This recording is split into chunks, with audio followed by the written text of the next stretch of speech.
Was ist denn da los?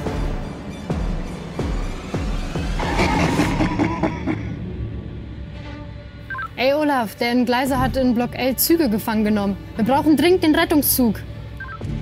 Hab verstanden. Ich weiß genau, wen ich anrufen muss.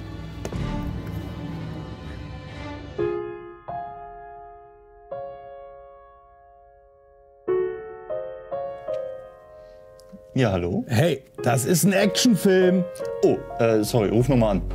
Oh, Mann. Hallo? Georg, wir brauchen den Rettungszug. Stell das Signal auf! Kriege ich hin, mach ich sofort fertig.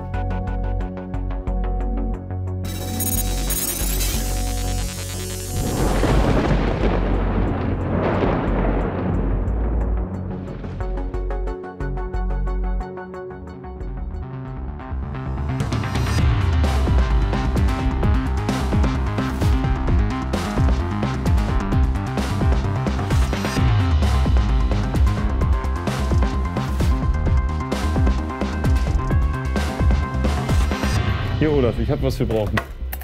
Ja, geil. Georg, das ist 3 Leiter. Wir brauchen 2 Leiter. Hier, wie lange brauchst du zum Umbauen? 3 Stunden? Du hast 2. Boss, ich mach's in einer. Her damit.